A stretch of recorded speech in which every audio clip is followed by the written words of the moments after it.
Muy atentos porque la situación de Bitcoin ha mejorado muchísimo en estos últimos días.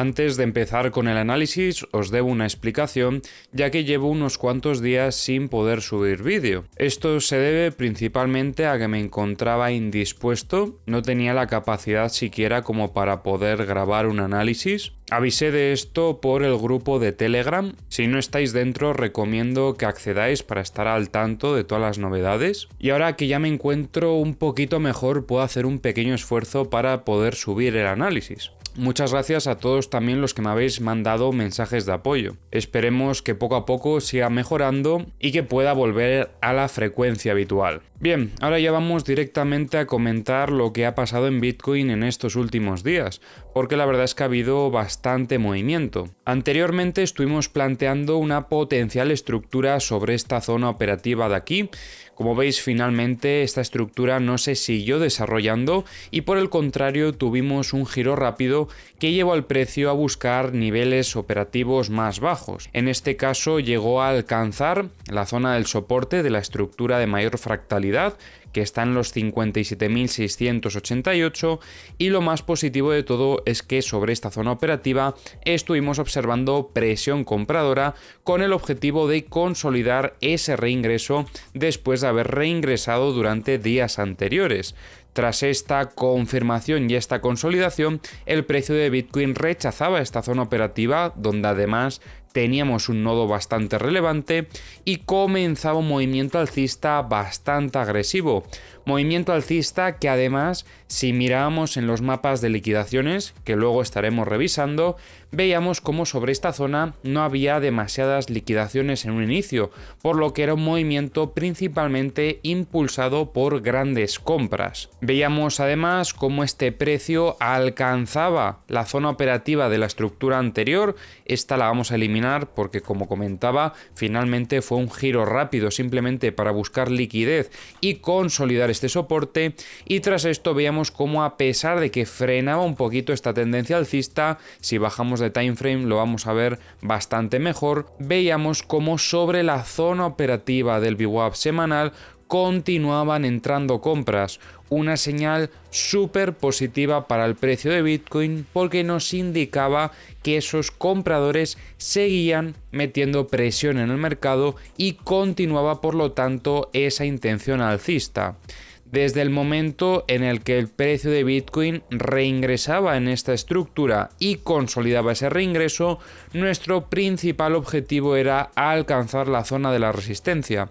En el grupo privado lo estuvimos comentando, ya que ahí sí que estuve un poquito más activo, y finalmente, como podéis observar, después de haber visto esta presión compradora sobre la zona del VWAP semanal, continuaba la tendencia hasta terminar alcanzando el objetivo y con esto terminar de confirmar esas muestras de fortaleza que ya estuvimos observando desde el reingreso y su posterior consolidación. Con esto la situación de Bitcoin mejora poquito a poco después de que tuvimos este pequeño susto con el amago de perder niveles de soporte muy importantes, y desde aquí lo que nos quedaría sería confirmar la ruptura de la resistencia, considerando ya que esto fue un movimiento de sacudida, que hemos tenido el reingreso en la estructura y que esto nos ha estado confirmando fortaleza. El siguiente paso para poder seguir favoreciendo setups alcistas sería consolidar la ruptura de esta resistencia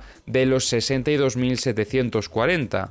Con la consolidación de la ruptura podríamos buscar operativa en compra hasta el siguiente objetivo, que sería esta resistencia con cierta inclinación bajista, que hace referencia a la estructura del gráfico diario. Encontraríamos esta resistencia sobre los 67.735 aproximadamente. Y si seguimos adelante, como siguiente objetivo que podríamos tener en mente serían estos 71.100, que representan a la zona de ventas relevante que teníamos en esta zona de máximo. Lo único que pondría en peligro la operativa sería si el precio de Bitcoin continúa subiendo hasta esta zona de máximos por encima de los 65.000 prácticamente, y tras esto reingresa en la estructura.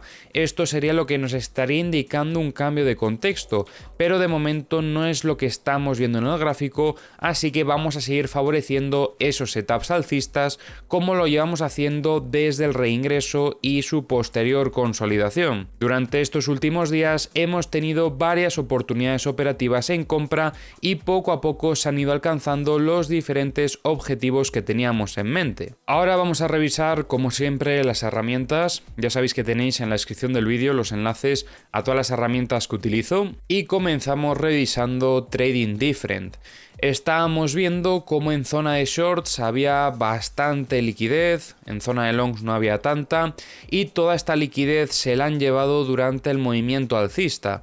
Veíamos cómo este primer impulso de hecho finalizaba justo en el final de esta zona de liquidaciones, y posteriormente veíamos cómo los bots de alta frecuencia se activaban con el objetivo de continuar buscando liquidez hasta el siguiente objetivo, que era esta otra zona de los 63.300, donde también teníamos bastantes liquidaciones. Está frenando poquito a poco esta tendencia alcista, veíamos cómo se perdió un poquito ese momentum, y de hecho es que en estas últimas horas ya no estamos viendo tendencia alcista en el indicador, pero sí que vemos cómo ha aumentado otra vez liquidez en zona de shorts. Tenemos hasta estos 64.085. Y si continuamos subiendo, vemos aquí una zona súper interesante a partir de los 65.210. Esta liquidez llega hasta los 66.685 y es una zona que tiene muchísima liquidez, porque de hecho, si lo comparamos con lo que hemos limpiado durante este último movimiento, no hay comparación, hay muchísimas más liquidaciones sobre esta zona operativa. Si nos centramos en la liquidez de 100x, vemos como en este caso hay bastante en esta zona de los 63.915 y probablemente puedan ir a limpiar estas liquidaciones durante las próximas horas. Respecto a la liquidez de 50x, vemos como en esta zona de los 64.050 está aumentando un poquito. Liquidez de 25x, donde más había era en esta zona de aquí y ya se lo han llevado durante el movimiento alcista, y de momento no vemos ninguna otra zona que se cargue al mismo nivel. Sí que vemos como por ejemplo un poquito más arriba en los 66.070 habría un poquito más de liquidez. Y respecto a la liquidez de 10x, aunque se han llevado liquidez que había en esta zona, vemos como donde más estamos viendo es a partir de los 65.200. En Bookmap estamos viendo que aquí hay un problema de carga de datos, pero vamos a intentar quedarnos con lo que ha sucedido en estas últimas horas a ver si nos puede dar alguna pista. Vemos como hay pequeñas liquidaciones durante todo el movimiento, nada en particular que destacaría por ese lado. Lo que sí me gustaría destacar son algunas zonas de venta que han ido apareciendo. Estas, por ejemplo, de aquí, de los 63.250, las han retirado antes de absorberse desde mi punto de vista, y vemos como hay bastante volumen de ventas actualmente en torno a los 64.950. Por parte de las compras solo ha entrado un poquito en los 62.500. En The Kingfisher vemos como hay tres zonas con bastante liquidez en zona de longs. Tenemos aquí en los 60.365, 58.050 y sobre todo en los 55.420. En los CBDs vemos bastante actividad, sobre todo desde Coinbase y Binance. Vemos compras muy similares en ambos exchanges, pero de momento nada destacable. En los mapas de corto plazo tenemos un poco de liquidez en zona de shorts, en estos 63.820, pero donde más liquidez vemos es en zona de longs, en estos 62.868, 62.273 y en los 61.950. En los mapas de high leverage tenemos liquidez en zona de shorts, en estos 63.610 1917. Y ojo, porque ayer tuvimos una noticia bastante importante, y es que teníamos la decisión de los tipos de interés en Estados Unidos. Se esperaba un recorte del 5,5% al 5,25%, básicamente un recorte de 0,25%, pero finalmente ha sido un recorte mayor de lo esperado. Ha sido un recorte de 0,5%, dejando actualmente los tipos de interés al 5%. Y también, como noticia curiosa, a partir de ahora Bitget va a ser patrocinador de la Liga Española de Fútbol. Como ya sabéis, Bitget es uno de los exchanges con los que colaboramos en el canal, así que son muy buenas noticias.